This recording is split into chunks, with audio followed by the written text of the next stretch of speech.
देखो, मेहंदी मोहब्बत और मेहनत रंग लाती है लेकिन समय लगता है। ये बात बहुत छोटी है लेकिन गौर करोगे ना तब पता चलेगा कि इस बात में कितनी गहराई है, कितना गहरा राज छुपा हुआ है। मेहंदी भी आप लगाते हो ना तो थोड़ा सब्र करना पड़ता है, हाथ में लगा के वेट करना पड़ता है। 24 घंटे का समय लगता है और 24 घंटे तक आपको पानी भी नहीं छूना होता है उस हाथ से जिस हाथ पे आपने मेहंदी लगाई है, मेहंदी रची है। फिर धीरे धीरे धीरे रंग निखरता है और रंग निखरने में, कालापन आने में 3 से 4 दिन लग जाते हैं कंप्लीट। इंसान मेहनत भी करता है ना तो तुरंत का तुरंत आपको फल नहीं मिलता है। और कभी कभी होता है कि मेहनत का फल आने में बहुत लंबा समय लगता है, इंसान बेसब्र हो जाता है। कभी कभी तो इंसान सोचता है कि क्यों मेहनत करे, छोड़ दो, छोड़ के भाग जाए, मेरे बस की बात नहीं है। और मोहब्बत भी समय लेती है रंग लाने में। ऐसा नहीं है कि आप तुरंत किसी को बोल दोगे कि हाँ हमको तुमसे बहुत मोहब्बत है, हम तुमसे शादी करना चाहते हैं, या बहुत सी चीज़ें होती हैं। या बच्चा को ही माँ बाप का प्यार समझने में समय लगता है। बहुत बार होता है कि माँ अपने बच्चों को डांट देती है, मार देती है, ज़ोर से बोल देती है। मैं भी 2 बच्चों की माँ हूँ, मैं भी अपने बच्चों को डांट देती हूँ। मुझे भी लगता है कि मेरा बच्चा है, इसको यहाँ गाइडेंस की तो ज़रूरत है, साथ के साथ थोड़ा कंट्रोल भी करना है, थोड़ा समझाना भी है, थोड़ा हमको इसके साथ हार्श भी होना है। उस समय बच्चा को लगता है कि ओह मम्मी बहुत ख़राब है, मेरी माँ सिर्फ डांटती ही डांटती रहती है, मेरे सर पे बैठी रहती है। लेकिन वो माँ का सारा प्यार होता है। माँ का हर डांट बच्चे का भविष्य बनाता है। अगर बच्चा माँ से डांट नहीं सुनता है तो फिर वो बाहर में कुटमराई होगा, उसका बाहर में ही डांट खाएगा, मतलब वो अपने जीवन के राह से भटक जाएगा। इसलिए माँ का डांट डांट नहीं होता है, वो माँ का प्यार होता है। शुरू में हालांकि बच्चे को बहुत बुरा लगता है, लेकिन जब बच्चा बहुत अच्छे मुकाम पे आ जाता है, अच्छे कैरियर में सेट हो जाता है, अच्छा कॉलेज में एडमिशन हो जाता है, अच्छे जॉब में आ जाता है, तब उसको लगता है कि हाँ मेरी माँ ने शायद मेरा सही कुटमराई किया था उस समय।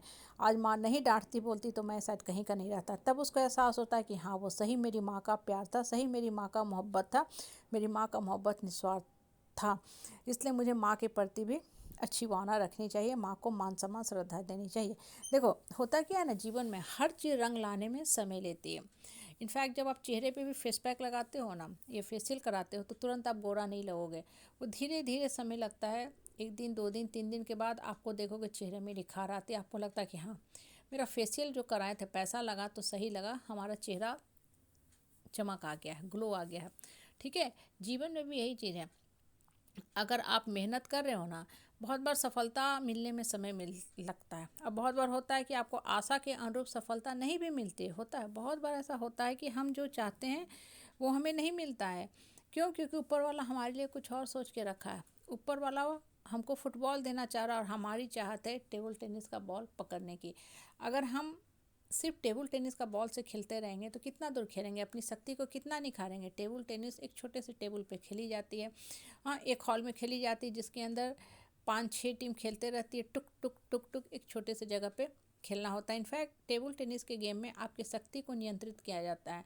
आप जोर से ताकत का नहीं आजमाइश कर सकते क्योंकि वो छोटा सा टेबल है, बॉल को उतने दूर में ही उछलना है, टप टप टप करना है, लिमिट को नहीं क्रॉस करना है।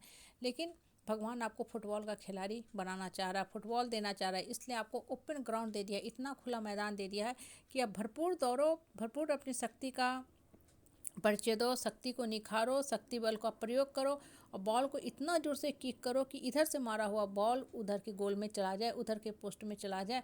अपने पूरे शरीर के हर बॉडी पार्ट का इस्तेमाल करो, सर का, हाथ का, पैर का, पूरा देर एक्टिव रहो, दौड़ते भागते रहो। और एक भरी महफिल में, भरी स्टेडियम में हज़ारों की संख्या में लोग आपका मनोबल बढ़ाएं। कहने का मतलब क्या होता है ना कि बहुत बार जीवन में ना हमें आशा अनुरूप फल नहीं मिलता है।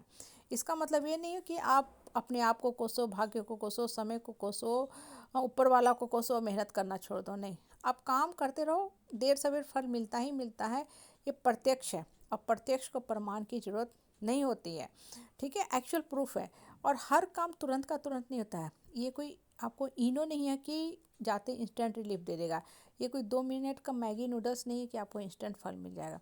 मेहनत रंग लाती है, समय लगता ही है। और बहुत बार होता है कि आपको लगता है कि अरे क्या फ़ायदा, हाँ ये सब हम इतना मेहनत किए हैं, हमको तो वो कॉलेज नहीं मिला या आके चला गया कहीं ना कहीं। बहुत बार कर्म का भी दोष होता है कि आपको कुछ चीज़ें मिलती हैं लेकिन किसी कारण बस वो आपको नहीं मिल पाती है, छूट भी जाती हैं, ये भी कर्म फैक्टर चलता है। इन सबको साइड कर दो, जो मिल रहा है उसको एक्सेप्ट करके आगे बढ़ने के बारे में सोचो। और एक चीज़ हमेशा ध्यान रखा करो, ईमानदारी से मेहनत करते रहा करो, फल भगवान देता ही देता है और एक दिन फल मिलता